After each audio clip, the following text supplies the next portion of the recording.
अगर कृष्ण सबसे ज्यादा प्रेम करते थे राधा से, तो फिर क्यों एक भी मंत्र के साथ उन्हें दुल्हन नहीं बनाया? क्या उनका प्रेम अधूरा था, या वो प्रेम शादी से कहीं ऊपर की बात थी?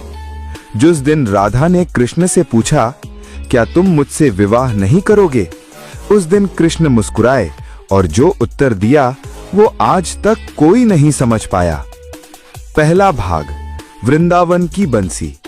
वृंदावन की भूमि पर जब कान्हा बांसुरी बजाते थे तो पेड़ भी झुक जाते थे, नदी रुक जाती थी और राधा, वो तो बस रुककर देखती रहती थी।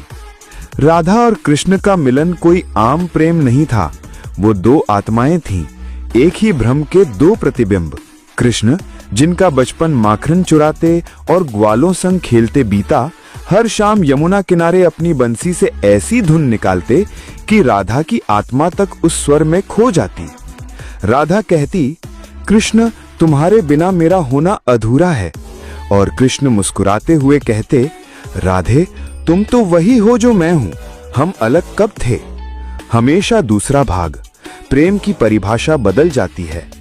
गोपियों का प्रेम था समर्पण, पर राधा का प्रेम था आत्मा का विस्तार। एक बार राधा ने कृष्ण से पूछा, क्या तुम मुझसे विवाह करोगे?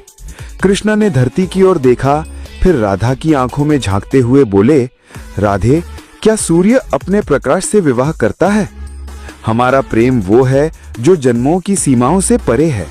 विवाह तो देह का बंधन है और हमारा मिलन तो आत्माओं का संयोग है। राधा की आंखें छलक उठी। वो चुप थी, लेकिन कृष्ण जानते थे उस चुप्पी में कितना तूफान था। तीसरा भाग, दर्शन का रहस्य।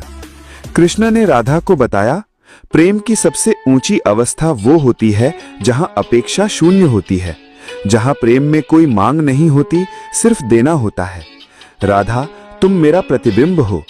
अगर मैं तुमसे विवाह करता तो संसार हमें सीमाओं में बांध देता। मैं तो वो हूं जो सबका है, और तुम वो हो जो मेरे लिए सब कुछ छोड़ चुकी हो। तुम्हारा प्रेम मुझे बांध नहीं सकता, बल्कि मेरा होना ही तुम्हारे प्रेम से मुक्त है। राधा ने कहा, तो क्या मेरा प्रेम कोई मान्यता नहीं पाएगा? कृष्ण बोले, राधे, संसार की मान्यता से बड़ा कुछ है, वो है शाश्वत स्मृति। तुम्हारा नाम मेरे नाम के बिना अधूरा है, और मेरा नाम तुम्हारे बिना अपूर्ण। राम का नाम सीता के बिना नहीं चलता, पर कृष्ण का नाम राधा से पहले आता है। यही तो परम प्रेम है जो विवाह से ऊपर है।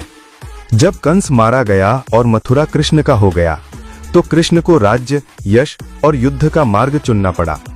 वो रुक नहीं सकते थे, अब वो युगों का संचालन करने चले थे। राधा जानती थीं, वो सिर्फ वृंदावन की कृष्णा थीं, पर द्वारका का श्री कृष्ण उन्हें नहीं मिलेगा। एक दिन राधा यमुना तट पर अकेली बैठी थीं। उन्होंने बांसुरी उठाई और पहली बार खुद बांसुरी बजाई। कृष्ण दूर से सुन रहे थे। वो आए और बोले, राधे, अब तुम पूर्ण हो गईं। अब तुम मुझे नहीं, स्वयं को सुन रही हो। वो दिन अंतिम मिलन था। राधा चली गईं, शून्यता की ओर, जहां प्रेम नाम और रूप से परे होता है। द्वारका में रुक्मणी और सत्यभामा थीं। राजमहल था, राजनीति थी, युद्ध था, पर बांसुरी नहीं थी, क्योंकि बांसुरी तो राधा के प्रेम की थी, जो कृष्ण ने हमेशा के लिए छोड़ दी थी। कृष्ण कभी शादीशुदा नहीं दिखे, न राधा के साथ, न किसी के साथ। उनका प्रेम बस राधा में बसा था, जो नाम से पहले आत्मा में बसती थी। नहीं, ये प्रेम अधूरा नहीं था। ये वो प्रेम था जो पूरा होकर भी कभी बांधा नहीं जा सकता था। शादी देहों का मिलन है, और राधा कृष्ण आत्माओं के संगम हैं।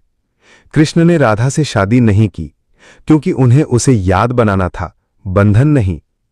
आज भी जब कोई प्रेम में होता है तो राधा कृष्ण की मिसाल दी जाती है, शादी भुला दी जाती है, पर राधा और कृष्ण युगों तक प्रेम के प्रतीक बन गए। राधा का प्रेम कृष्ण के लिए था, और कृष्ण का प्रेम समस्त ब्रह्मांड के लिए। पर जब ब्रह्मांड राधा को याद करता है, तो वह केवल कृष्ण में ही उसे देखता है। अगर इस कथा ने आपके हृदय को छुआ तो वीडियो को लाइक करें, चैनल को सब्सक्राइब करें और कमेंट में लिखें, ओम राधे।